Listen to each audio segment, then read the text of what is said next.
Karena itu pernah datang pada Nabi SAW 3 orang. Jadi kisahnya di dalam Sahih Al-Bukhari.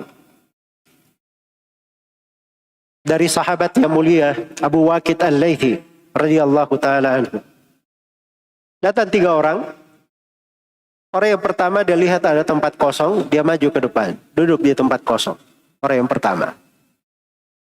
Orang yang kedua, dia lihat dia duduk di belakang. Orang yang ketiga, dia pergi. Setelah Nabi SAW selesai dari pembicaraannya, beliau berkata, inkah kalian saya ceritakan tentang 3 orang? Amma ahaduhuma fa'awa ilallahi fa'awa ilaihi. Ada bersegera kepada Allah, maka Allah juga bersegera kepadanya. Adapun orang yang kedua, istahya fastahya Allahu minhu. Dia malu, Allah juga malu darinya. Adapun yang ketiga, dia berpaling, a'rada fa'arada Allahu anhu. Maka Allah juga berpaling darinya. Iya. Dan sekarang ini nggak tahu kewajiban itu gugur atau tidak. Umat ini banyak sekali. Perlu orang-orang yang berilmu di tengah mereka. Perlu orang-orang yang mengajari mereka ilmu. Dan yang kita saksikan kurang dari orang yang berilmu. Maka di sini ada sudut kewajiban di dalam mempelajari ilmu agama. Oh, jangan merasa tenang, oh itu kan tugasnya ustadz. Iya. Dia wajib belajar. Oh itu nanti anak-anak saya pergi belajar. Ya subhanallah. Merasa aman. Merasa dia kalau datang perintah-perintah di dalam Al-Quran, disuruh belajar, disuruh beriman, disuruh ini, seakan-akan perintah itu bukan untuk dirinya. Perintah itu untuk orang lain. Di mana ada seorang mukmin dan mukminah seperti itu? Harus dia tahu bahwa ilmu ini suatu kewajiban yang harus kita ambil. Talabul ilm fardhatun ala kulli muslim. Kata Nabi SAW, menuntut ilmu adalah kewajiban atas setiap muslim. Kalau dia tidak bisa belajar, maka dia harus ada kegiatan untuk mendukung ilmu agama. Itu jalan lain. Mengangkat kewajibannya. Oh, Ustadz, saya memoriku terbatas. Ya, hafalanku pas-pasan. Kadang ada yang beralasan seperti itu. Walaupun sebenarnya alasan itu bikin malu-malu ya sebenarnya. Karena ada ulama-ulama belajar dari umur 40 tahun. Umur 40 tahun baru belajar. Jadi imam dunia 40 tahun. Itu ada di dalam biografi mereka. Dan karunia Allah itu rahmat besar. Iya. Sebagian as-salaf di kondisi sakaratul maut datang orang mengunjunginya. Dia masih cerita tentang ilmu. Cerita tentang ilmu. Tanya, Syekh, sedang sakit.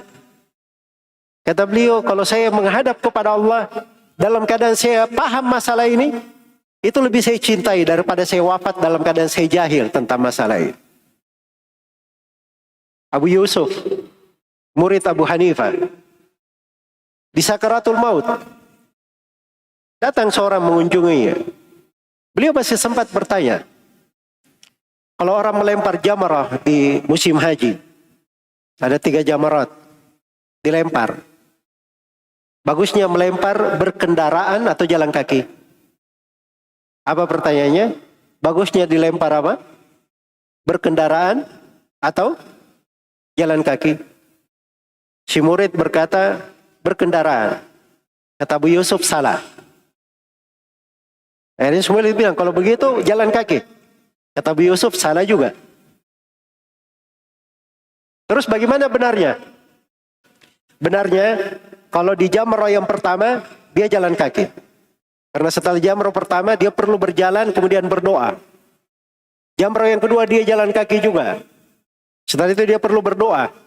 Ataupun jamrah yang ketiga sebaiknya dia berkendaraan, melempar langsung jalan. Melempar langsung apa? Jalan. Si penanya ini bercerita. Dia keluar meninggalkan Abu Yusuf, baru sampai ke pintu, dia dengar suara khas orang yang sedang dicabut nyawanya. Dan dia menoleh, masuk lagi ke dalam, dan ruh Abu Yusuf sudah keluar.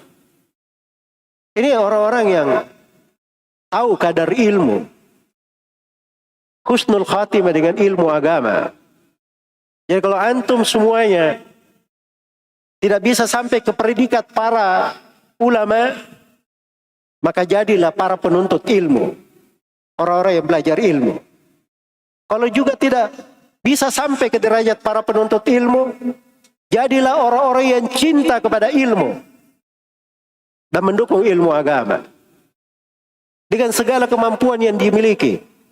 Orang berbeda-beda kemampuannya, tapi di dalam hidup ini setiap sudut kehidupan di situ ada jalan-jalan kita membela agama dan menguatkan ilmu agama. Ada yang punya kemampuan di dalam menebarkan ilmu dengan cara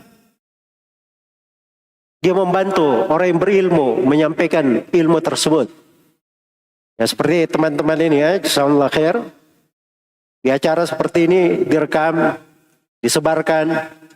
Orang yang tidak hadir di sini juga bisa menikmati, bisa hadir belajar menuntut ilmu. Maka itu adalah hal yang baik. Bagian dari dia punya andil di dalam ilmu. Ada teman-teman yang baik, tangan-tangan putih, terjadi kegiatan-kegiatan besar. Mungkin dia tidak hadir di sini, tapi dia punya dukungan-dukungan harta. Dia punya bantuan-bantuan yang memudahkan orang untuk datang belajar dan menuntut ilmu. Itu keberkahan namanya. Apa gunanya hidup kalau dia tidak ada andil di dalam ilmu tersebut? Dan itu harus dipertanyakan pada diri setiap saat, di setiap kondisi.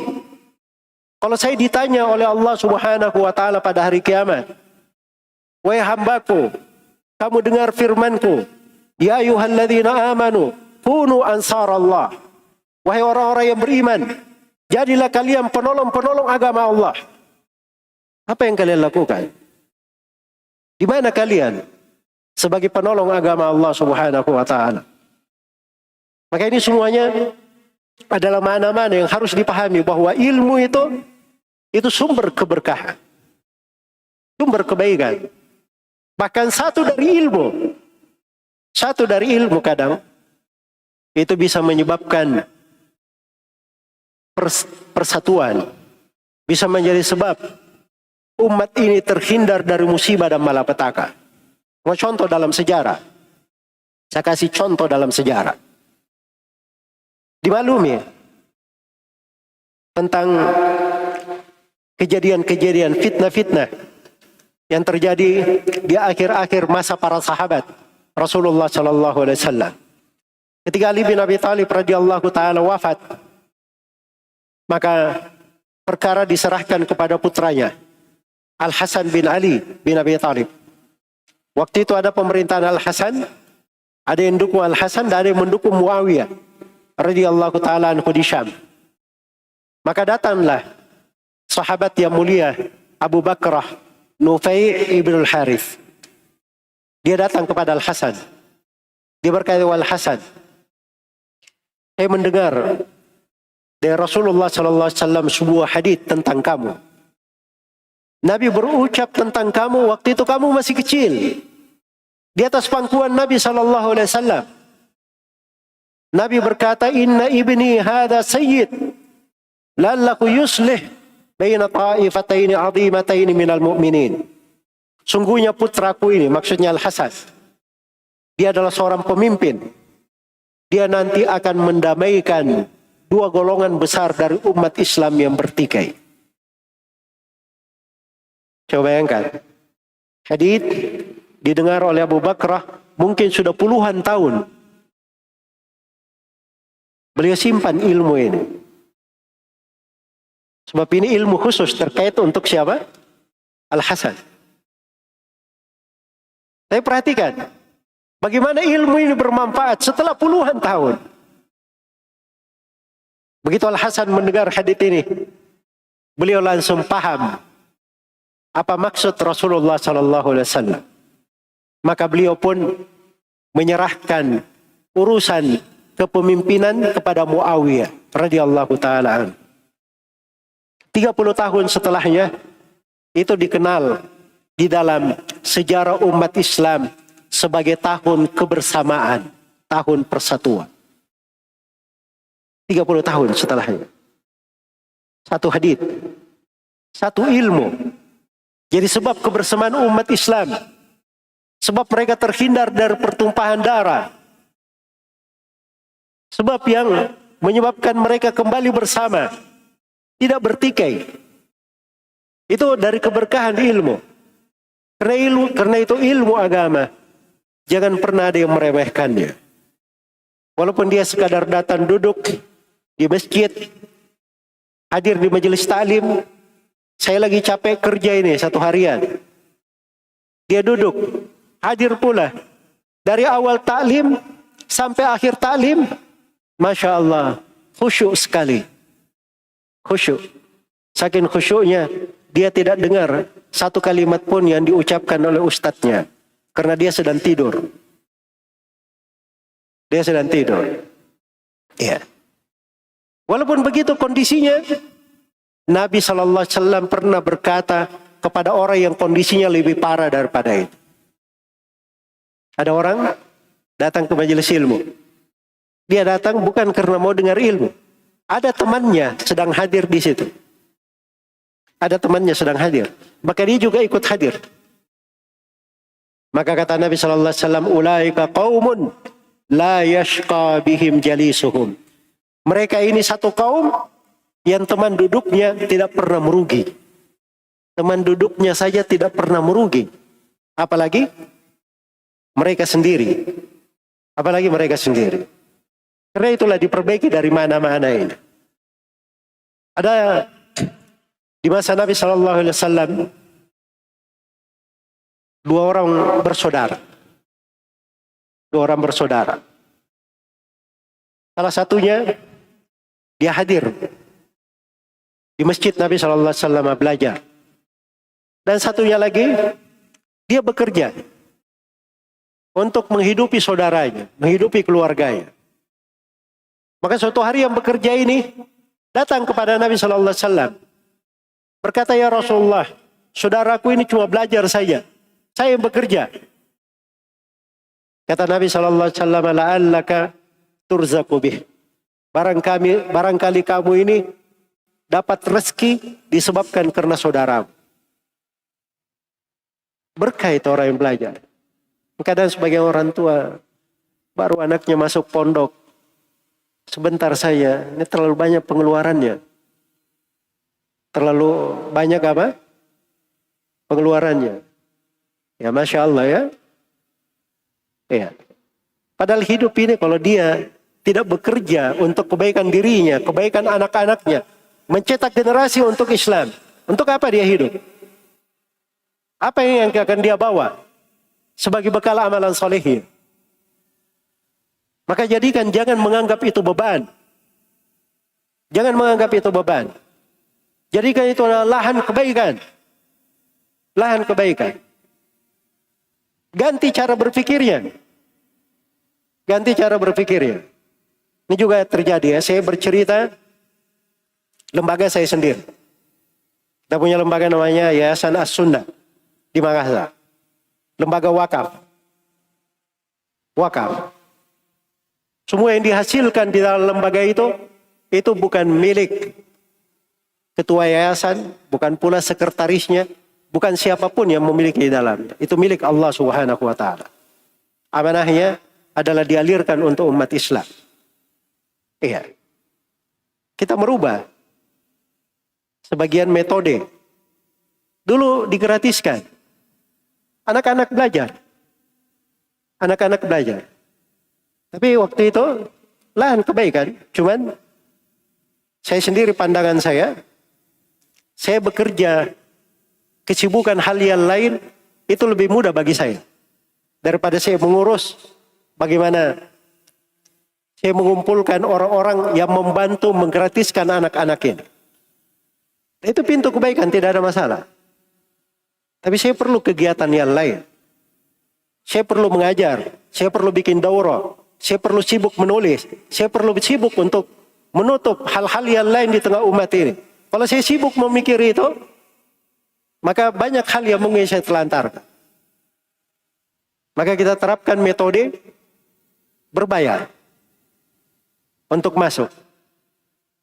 Sebagian orang tuh berpikir, ada lagi yang ini juga masalahnya ya. Komentar-komentarnya Masya Allah. Oh sekolah kok bisnis?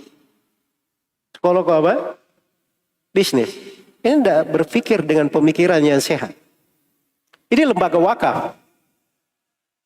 Anak yang masuk di dalam lembaga ini, itu tidak semuanya berbayar. Ada yang gratis.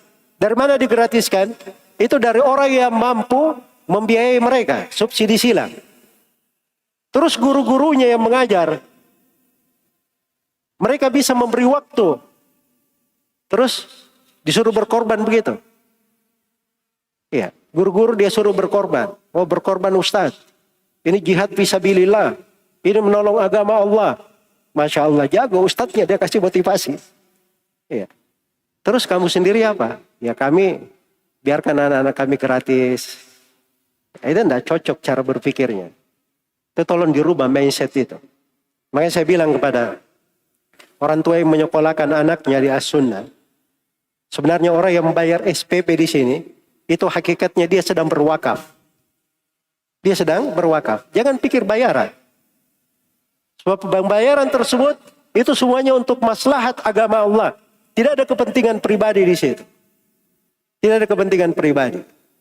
Maka ini adalah hal yang harusnya dipahami oleh setiap muslim dan muslimah.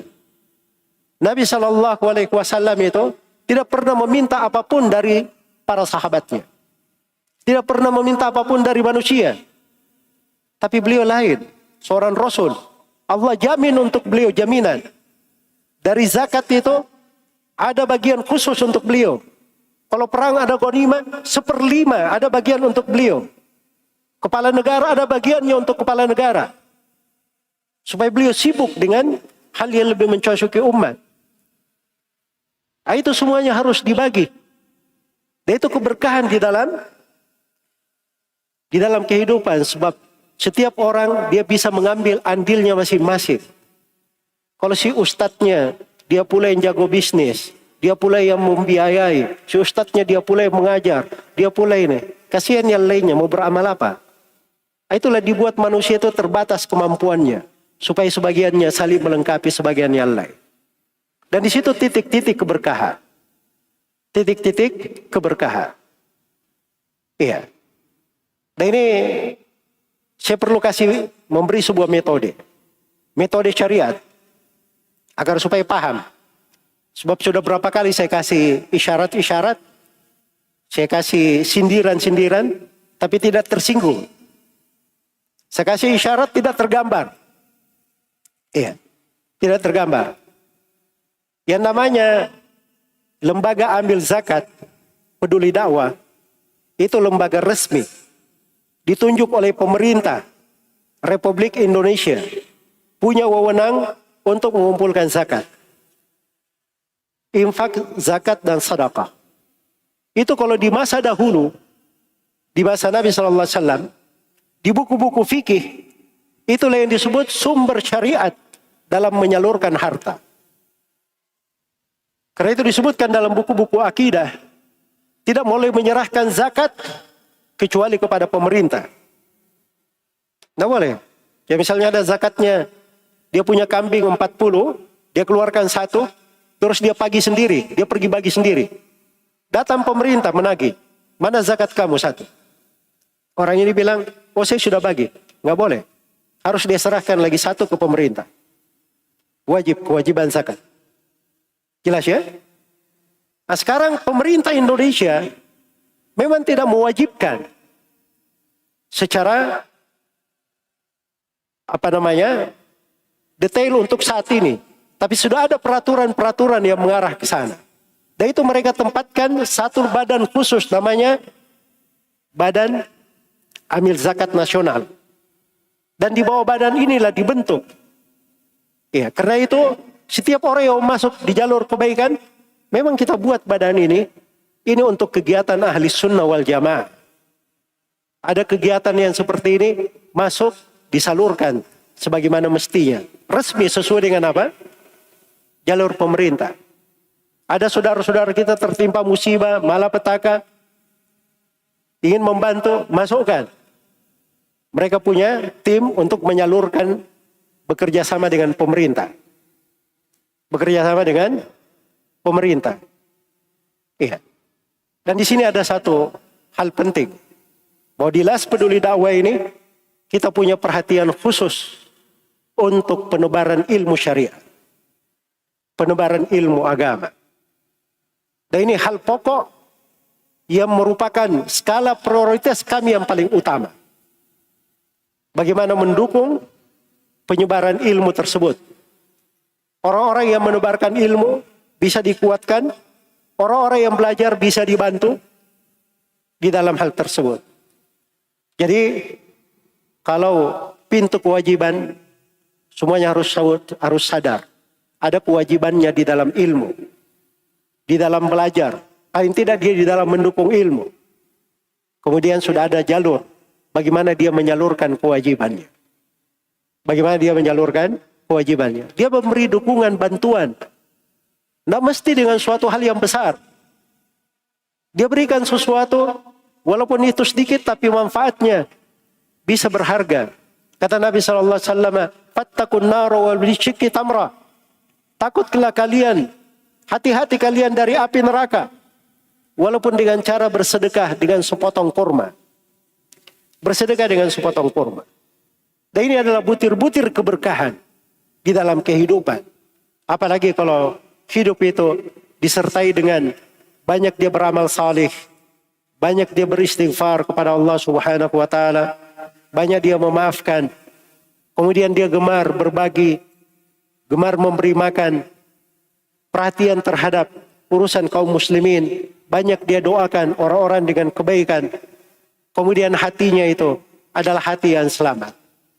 Hati yang berbaik sangka kepada manusia. Hati menghendaki kebaikan untuk orang-orang. Tidak ada dia ingin mengganggu manusia. Dia ingin keluar dari dunia ini dalam keadaan selamat. Karena junjungan kita Nabi Muhammad SAW bersabda, "Wa inni la arju an alqa Allah wa la yutalibuni ahadin bimadlamatin fi malin bidamin wala mal."